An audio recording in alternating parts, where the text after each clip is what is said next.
Snow was falling hard over Aspen Ridge when billionaire CEO Victoria Hale began choking in the middle of the Aurora Crown.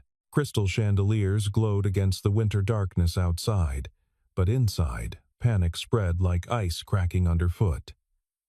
Dozens of wealthy diners froze. Forks hovered above untouched plates. No one moved. No one knew what to do, until a man in a worn winter coat stepped forward from the back of the room. A single father who hadn't had a real night off in months. He didn't ask who she was. He didn't hesitate. He just saved her life. And before anyone could thank him, he vanished into the snow. Victoria Hale did not take nights off. In the 14 years since she'd founded Halcyon Systems, she had missed Christmas dinners, birthday parties, a friend's wedding in Napa, and her own 35th birthday. None of that had ever bothered her. What bothered her was losing a deal she had spent 11 months building. The acquisition had collapsed at 4:47 inches the afternoon.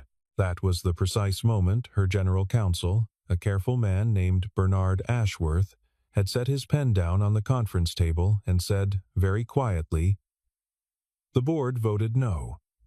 Victoria had said nothing. She had gathered her documents, walked out of the 42nd floor, taken the elevator alone, and stepped into a December evening that was swallowing Aspen Ridge whole under 2 feet of fresh snow. The Aurora Crown was not a place she chose out of sentiment. It was simply the nearest establishment with a reservation she could acquire on 30 minutes' notice when you were the CEO of a $3 billion technology company. The maître recognized her name without needing to check his screen. He led her to a corner table by the frost-laced window and left her with a leather menu she didn't open. She ordered the seared salmon with a citrus reduction and a glass of the 2019 Chablis. Around her, the restaurant hummed with the particular frequency of old money at rest, murmured conversations about ski trails and quarterly holdings. The soft percussion of silver against porcelain. Victoria watched the snow outside press itself flat against the glass and felt nothing in particular. She had built Halcyon from a 2-person startup in a shared workspace in Denver to one of the most closely watched software companies in the country. She had been profiled in 4 national publications. She had testified before a Senate subcommittee. She had never once, in all of that, sat in a restaurant and felt lonely. She was not going to start now. She unfolded her napkin and looked toward the window. Near the service corridor, almost invisible behind a large pillar, a man named Daniel Carter was reading a laminated menu for the 3rd time. He was 38 years old, wore a dark green canvas coat that had been good quality once, and had arrived at the Aurora Crown by mistake. Not entirely by mistake. He had received a quarterly bonus from the overnight shift at Ridgeline Cold Storage, $230, which was more than he'd had unscheduled in the better part of a year. His daughter, Lily, was spending Friday night with her grandmother, Margaret, who lived 20 minutes away and made better biscuits than Daniel ever would. For the first time in longer than he could precisely calculate, he had an evening that belonged to no one. He had parked on Halcyon Street, walked past 3 bars, and ended up here because the menu in the window had a number that seemed manageable, and because he was, at core, a man who occasionally did impractical things just to see what they felt like. The contrast between his table and the one across the room was not something Daniel spent time cataloging.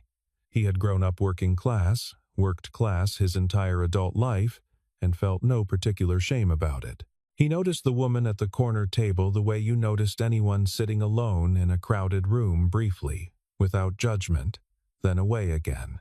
He ordered the lamb stew and a glass of water and settled in to enjoy a meal he hadn't cooked himself. The salmon arrived beautifully plated, a pale orange fillet on a slate-colored dish with a thin line of citrus glaze.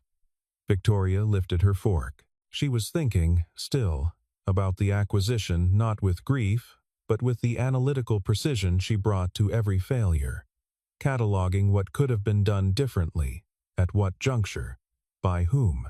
She took a bite. The piece was slightly larger than she intended. She reached for her wine.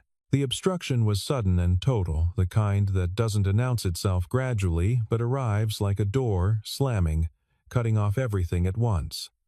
Her throat simply closed. She set the glass down. She brought her hand to her mouth. She tried to cough and could not. The Chablis tipped. A dark red spreading across a white tablecloth, except it was white wine and the tablecloth was cream linen, and none of that mattered because Victoria Hale could not breathe. She stood. Her chair scraped. The sound of it cut through the dining room and turned 17 heads simultaneously, but the turning was slow, confused, social people assessing whether something had been dropped or someone had fallen, rather than understanding the specific emergency now taking place 6 feet from the window. Victoria pressed both hands to her sternum. She could feel the pressure of it, the terrible, absolute blockage, and understood with clinical clarity what was happening even as her body began to panic independently of her mind. Her vision acquired bright edges. She tried again to cough. Nothing came. She saw people looking at her.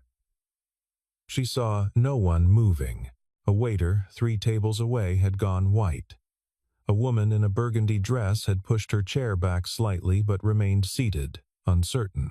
A man in a blue blazer had half risen and then sat back down as though reconsidering whether he had understood the situation correctly.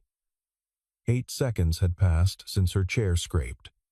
Perhaps 10. Daniel Carter had been watching because he was positioned at an angle where her table was directly in his line of sight, and he had seen her stop eating in a specific way, a way that wasn't a pause, wasn't distraction, but was the arrested stillness of a person in real trouble. He had recognized it before anyone else in the room because he had learned to recognize it. Lily had been diagnosed with severe asthma at age 4. In the 3 years since, Daniel had taken 2 pediatric first aid courses, 1 adult emergency response certification, and had practiced the Heimlich maneuver on a training dummy until the instructor had suggested he had surpassed the requirements of the course. He had done all of this because he was a single father who understood, at a cellular level, that there was no one else. He was already moving. He crossed the restaurant in 8 strides, which was faster than seemed reasonable given the arrangement of tables and the fact that he was navigating around a cart and a server and 2 people who had begun to stand. He moved through all of it without breaking pace in the way that people move when they are not thinking about moving, only about what they need to do when they stop.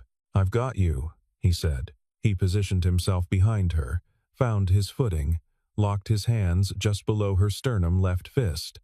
Right hand closed over it, angled correctly, not low, not high, and gave the first compression. Nothing. Second. Nothing. Third, harder, sharper, the full leverage of his body behind it, and the piece of salmon came free. Victoria's first breath was loud and ragged, and she grabbed the edge of the table with both hands and held it. The room was very quiet around the sound of her breathing. Daniel kept his hands where they were for 1 more second, making sure, and then stepped back. "Breathe slowly," he said. "You're all right. Take your time." She turned. She looked at him. Her eyes were wet from the reflex of it, and her face was still pale, and she was gripping the table like it might leave without her. He didn't say anything else.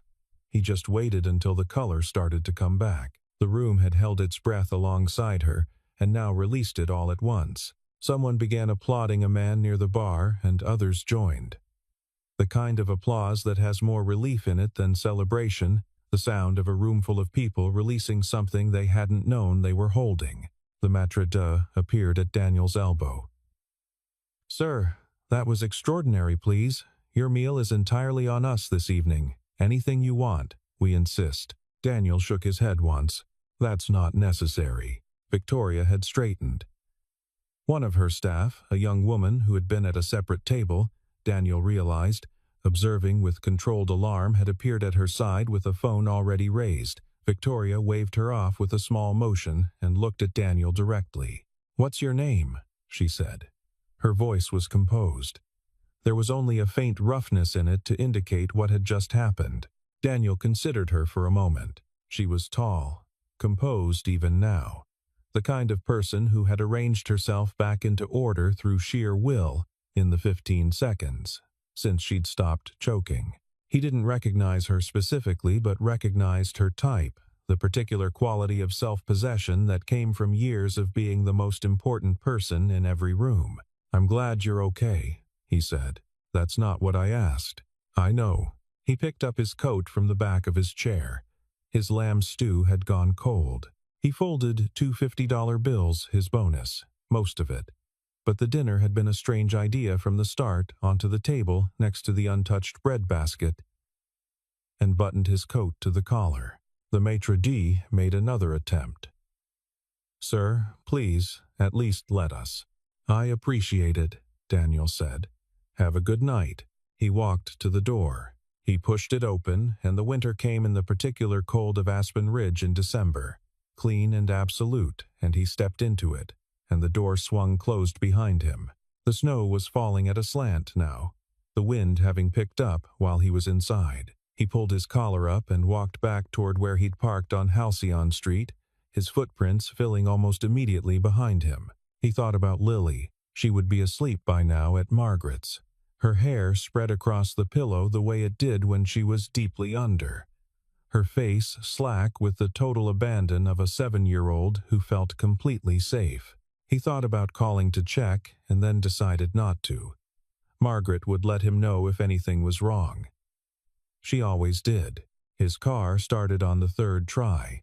He sat a moment with the heater running, watching the restaurant's lit windows from across the street, and then put it in drive. He was home by 9:30. The apartment on Crestwood Drive was small in the way that apartments are small when they are rented by someone who is carefully managing the gap between what comes in and what goes out. The living room and kitchen shared a single space.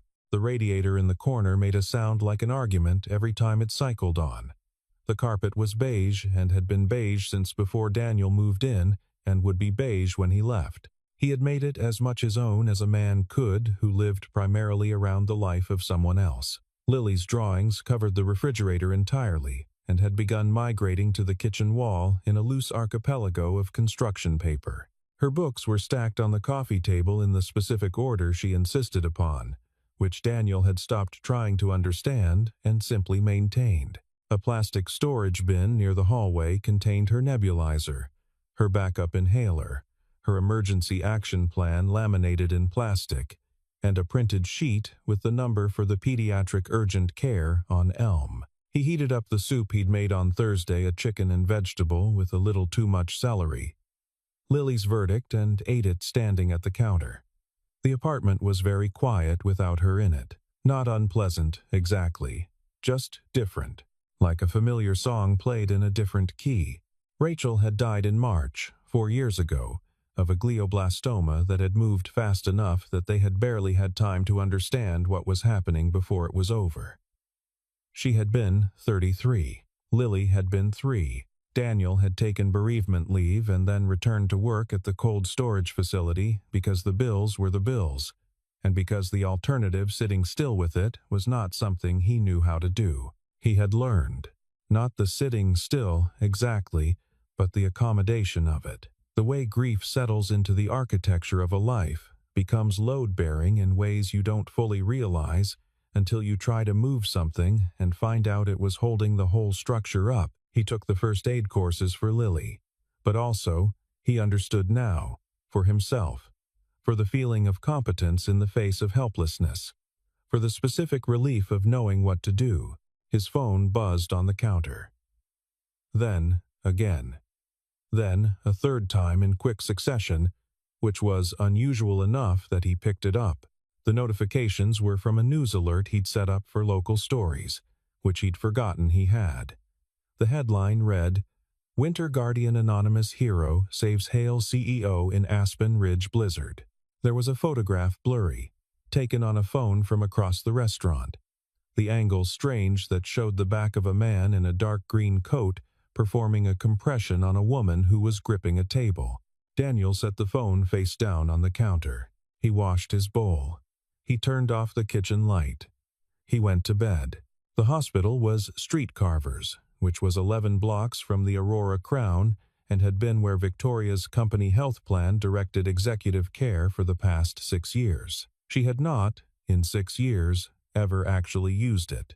The attending physician, a composed woman named Dr. Elaine Marsh, had checked her throat, her airway, her blood pressure, and had told her that she was going to be absolutely fine, that the bruising along her sternum would subside, and that she should probably not eat alone at restaurants for a while, which was a physician's attempt at a joke. Victoria had thanked her and immediately requested the discharge paperwork. In the car on the way to her penthouse, her driver, Thomas, navigating with practiced calm through streets that the snow was erasing. She sat with her phone in her lap and felt something she didn't immediately recognize. It took her 3 blocks to identify it. It was the sensation of having been completely out of control for approximately 45 seconds, and the knowledge that during those 45 seconds, the outcome had depended entirely on a stranger. She was not accustomed to depending on strangers. She was not, in the most technical sense, accustomed to depending on anyone. Her communications director, Patricia Sung, was already awake when Victoria arrived at the penthouse. Patricia had a talent for being awake at the exact wrong moment and managing it as though it were simply another item on the schedule. "The footage is circulating," Patricia said without preamble. 2 versions, one from inside the restaurant, one from a guest who filmed through the window. The man in the coat hasn't been identified. There's already a hashtag. Winter Guardian. The sentiment is very favorable. I don't care about the sentiment. You should. It's positive coverage in a news cycle that hasn't been. Patricia. Victoria set her coat down. Find out who he is. A pause. For the statement? No. Because I want to thank him. Patricia left her to it. Victoria stood at the floor-to-ceiling windows of the penthouse and watched the snow cover the city below in slow, complete silence. She had grown up in Whitmore, Colorado, a town whose primary industries were passing through and running out of gas while doing so. Her parents had worked. Her childhood had been functional and not especially warm, which was perhaps why she had spent 20 years building something that was exclusively hers. Halcyon Systems answered to her. Its future was her decision. Its failures were her responsibility, and so were its successes. Tonight, for 45 seconds, none of that had mattered at all. She pressed her palm flat against the cold glass and left it there. It took 41 hours. Patricia's team had a lead by Saturday evening. A server at the Aurora Crown had mentioned to a friend that the man had paid cash and left most of his lamb stew. The friend had posted this. Someone had noted that the coat in the photograph matched one sold at a specific regional workwear outlet. A procurement record obtained through means Patricia did not detail pointed to a Daniel Carter, employed by Ridgeline Cold Storage on the overnight shift, resident of the Crestwood Drive area. Confirmation had come through a neighbor, then a cross-reference with a prior news article brief, local, about a man who had provided emergency assistance at a community center the previous winter. Same name, same coat. He has a daughter, Patricia said. 7 years old. Lily Carter. She attends Aspen Ridge Elementary. Single parent, the mother passed away 4 years ago. Victoria absorbed this quietly. Does he know he's been identified? Not yet, but the online search has been active for 20 hours. It's only a matter of time before someone connects the same dots and gets there first. There are already people discussing his neighborhood. How much time do we have? My best estimate? A day. Maybe less. Victoria made the decision in approximately 12 seconds, which was her typical processing time for decisions of medium complexity. Book me a car for tomorrow morning. I'm going to meet him before anyone else gets there. Patricia looked at her with the specific expression she reserved for initiatives she considered unwise but would execute flawlessly regardless. Should I call ahead? No. Should I accompany you? No. Should I at least? Patricia. A car. Tomorrow morning. Patricia wrote something in her notebook. Car. Tomorrow morning, she said, in a tone that meant she was also noting her objections for the record. The diner was called Pauline's, and it was on the corner of Reedwood and Fifth. and it had been there since 1,978 inches, the way that certain places persist through sheer stubbornness and excellent pie. The windows fogged from the heat inside. The sign in the door had been flipped to open at 6, and the parking lot held 3 trucks and a car with a cracked rear windshield packed with snow. Victoria Hale arrived at 7:45 in a plain gray coat. No driver, no staff. She had taken a cab and then walked the last 2 blocks, which had been colder than she'd anticipated. She had, deliberately, worn no makeup beyond what was simply her face. She had left her halcyon lanyard in the penthouse and put on no watch she could identify from across a room. She had done all of this because she was trying to show up as a person rather than a position, and she was aware with some discomfort that she was not entirely certain she knew how to do that anymore. Daniel Carter was already there. He was sitting in a booth by the far window with a coffee and a newspaper folded to the crossword, which he was doing in pen. He was wearing a gray thermal shirt and jeans and looked exactly as he had looked in the restaurant, unremarkable in the way that people are unremarkable when they are simply being themselves without an audience. He looked up when she came in. His expression shifted through recognition, assessment, and something that might have been the faintest resignation, all within about 2 seconds. She walked to his booth. "Mr. Carter, Ms. Hale, may I sit down?" He gestured at the seat across from him. The waitress, a woman named Gloria, according to her name tag, who had clearly seen everything that Reedwood and Fifth had to offer and remained serene, appeared immediately and filled a mug of coffee without being asked. Victoria wrapped both hands around it and was grateful. "How did you find me?" Daniel asked. "My communications team. I asked them to. So it's not a secret anymore. Not to me, but it hasn't reached the press yet, which is why I'm here." He looked out the window for a moment. 2 pigeons were conducting some kind of dispute on the sidewalk outside in the cold.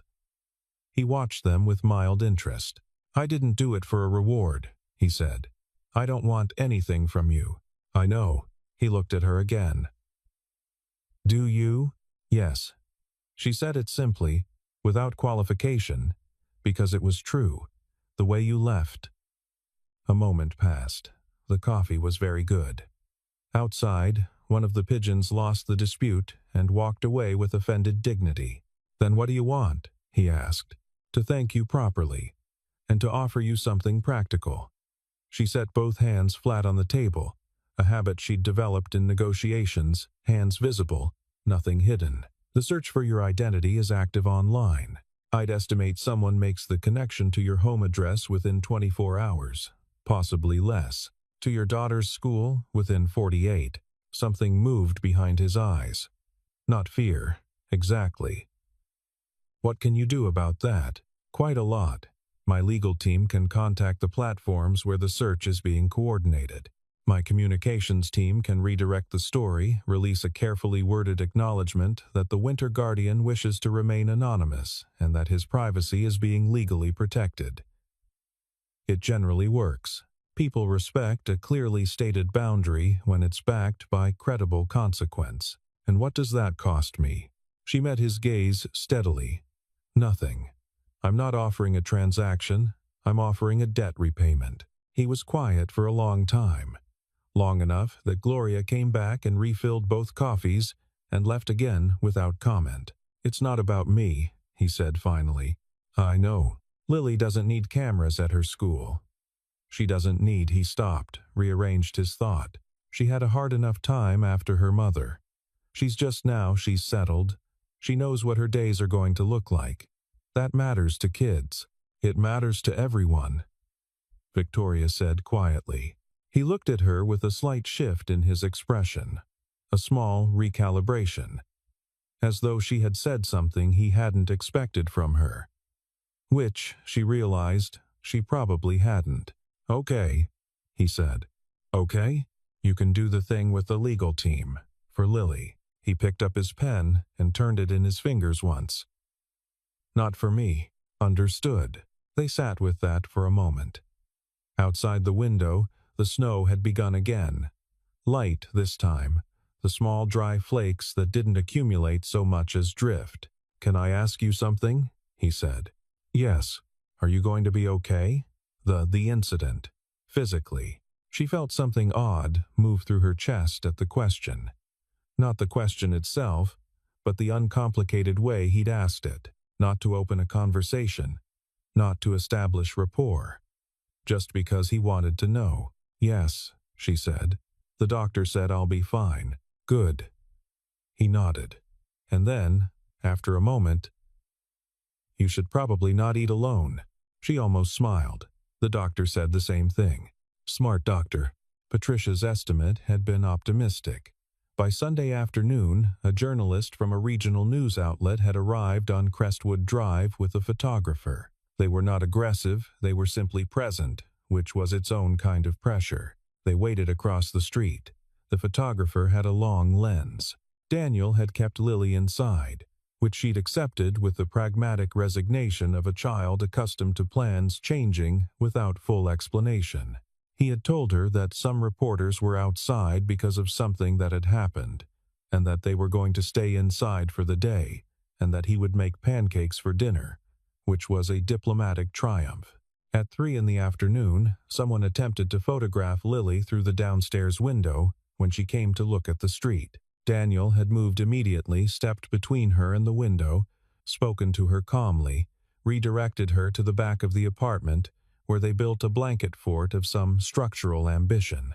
But he had stood at the window afterward, looking at the photographer across the street, and felt the cold, steady weight of something he couldn't manage alone. He called the number Patricia had given him. Victoria had Patricia's team on it within 20 minutes. The legal notice reached the outlet's editor within the hour. By 4:30, the journalist and photographer had gone. By 6, a formal communication had been distributed through the relevant press channels, indicating that the individual known as the Winter Guardian had declined all media contact and that his family's privacy was to be legally protected. The story didn't die. Stories like this don't die. They simply migrate from active to ambient, but the specific pressure on Crestwood Drive dissipated. Daniel texted, "Thank you." Victoria read it in the back of the car on the way to a Sunday board meeting that could not be rescheduled. She sat with the 2 words for a moment. She had done a great many things in her career that had been called remarkable. She had closed deals that reshaped markets.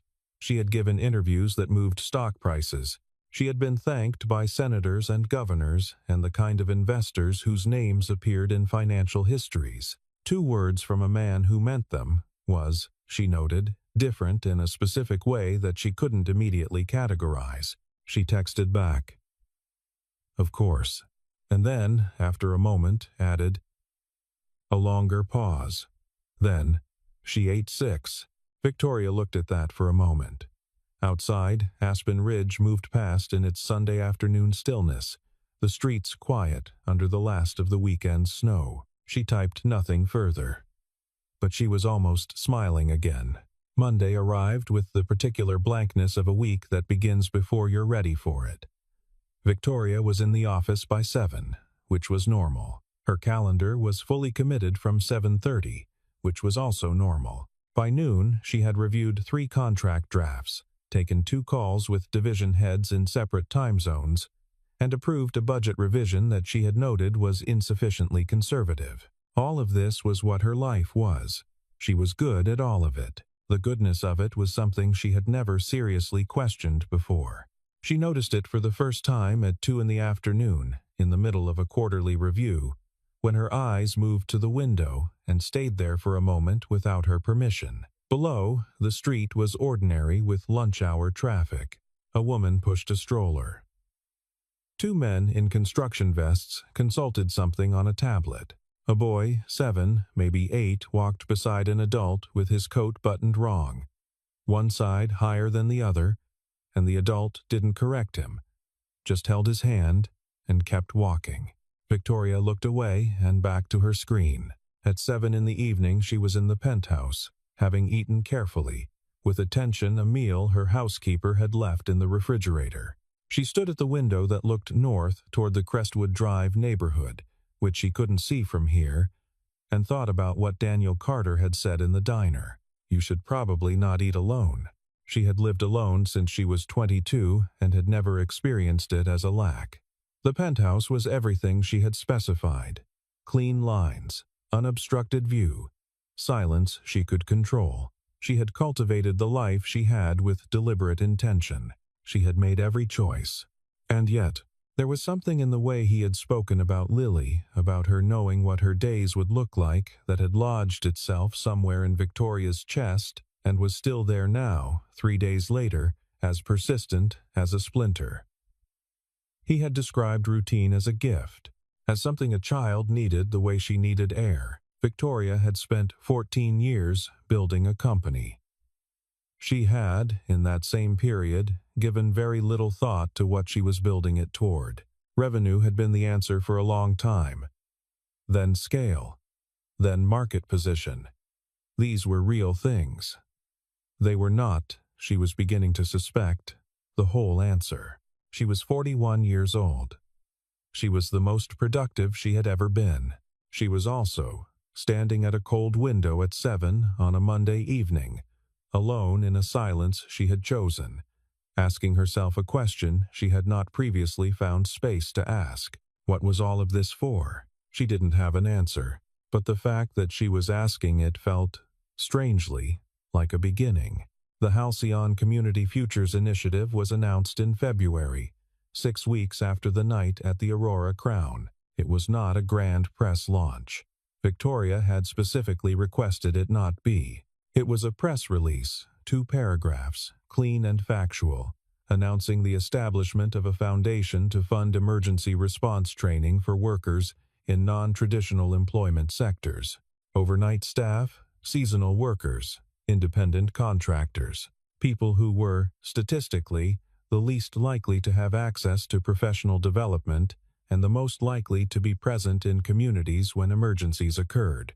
The release made no mention of the Aurora Crown.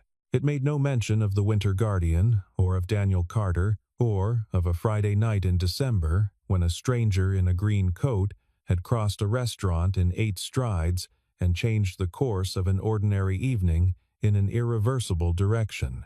Patricia had read the draft 3 times and said, finally, "This is genuinely good. Don't sound surprised." "I'm not surprised. I'm noting it." Daniel heard about it from a colleague at Ridgeline who sent a link without comment. He read the announcement twice, standing in the break room during his lunch at 2 in the morning, the facility humming around him in its nighttime register. He thought about what it would have meant to him, 4 years ago, to have had access to those courses without having to pay for them out of his own pocket or negotiate with scheduling to make the times work. It would have meant something real. He thought about calling to say so. He didn't, because he didn't know what he would say after that, and he was practical enough to know that some things didn't need saying in order to be understood. The snow melted in late February, which was earlier than usual. It left the streets of Aspen Ridge clean and wet in the mornings, the light different, less refracted, more direct, and the air carrying the particular neutrality of a season in transition. On a Thursday in the last week of the month, Daniel was walking Lily to school. She insisted on this every day she wasn't having a difficult breathing morning, which was most days now that the air was improving along Crestwood, turning onto Elm, then along the park path that was faster and had better puddles for jumping. Lily was mid-sentence about something complicated involving her friend Ava and a disagreement over whose drawing of a horse was more accurate. When she stopped walking, "Dad, that lady is looking at us." Victoria was on the park path because she had walked to an early meeting rather than driving, which she had started doing in recent weeks because it was good for her, and also because it gave her 20 minutes in the morning that belonged, as of recently, to no agenda. She recognized Daniel before he saw her, the green coat, the easy walk, the small child beside him who was currently pointing at Victoria with the complete social unself-consciousness of a 7-year-old. She stopped. He stopped. There was a distance of about 15 feet between them on the path, with a bare-branched tree to one side and the park fence to the other, and the February light lying flat across everything. "Mr. Carter." Miss Hale. A moment. Lily was looking at Victoria with bright, evaluating eyes, the look children deploy when cataloging a new adult, determining where they fall on the internal scale of interesting to uninteresting. "This is Lily," Daniel said. "I figured," Victoria said. "Hi," said Lily. "Why do you know my dad?" "We had coffee once," Victoria said. Lily considered this information. "Did he do the crossword?" "He had one with him." "He always has one," Lily said, "with the weight of long experience. He does them in pen, I noticed." Daniel looked at Victoria with an expression she was coming to recognize the slight recalibration, the willingness to revise his assessment of a situation. She thought it was probably the most honest expression she saw on a regular basis. Most people she knew had learned to conceal the moment of revision. He hadn't bothered, or hadn't needed to. "The foundation announcement was good," he said. "It's a start. Are you serious about it?" "Yes." He nodded once. Lily had lost interest in the adult conversation and was examining a leaf that had survived the winter on a bench nearby, apparently finding it more compelling. "I'm going to apply," he said, "for the advanced certification. If it ends up being available, it will be." He looked at her. "You're very certain of things. It's a professional habit. I'm trying to determine whether it's a good one." Something shifted at the corner of his mouth that wasn't quite a smile but was the territory adjacent to it. "That's an honest thing to say. I'm working on it." Lily had retrieved the leaf and was now holding it up to the light with the solemnity of a scientist at work. Daniel looked at his watch, then at his daughter. "We should keep going.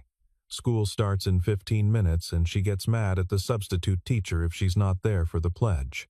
"The substitute doesn't say it right," Lily said, without looking up from her leaf. "She rushes the end." "She has opinions," Daniel said. "I can see that." They stood for a moment longer with the morning between them, the bare tree, the light on the wet path, the sound of Aspen Ridge starting its Thursday in the ordinary way that cities do. "Thank you," Victoria said. He shook his head slightly. "I just did what anyone would have done." "No," she said. "You did what you knew how to do. That's not the same thing." He was quiet for a moment. Then, "Fair enough." They went their separate ways, Daniel and Lily toward the school, Victoria toward her meeting, the leaf clutched in a small, gloved fist. Victoria walked the rest of the way with her hands in her pockets and the February sun on her face, thinking about nothing in particular and everything at once. It was, she thought, a reasonable way to start a Thursday. It was, she thought, and this surprised her enough,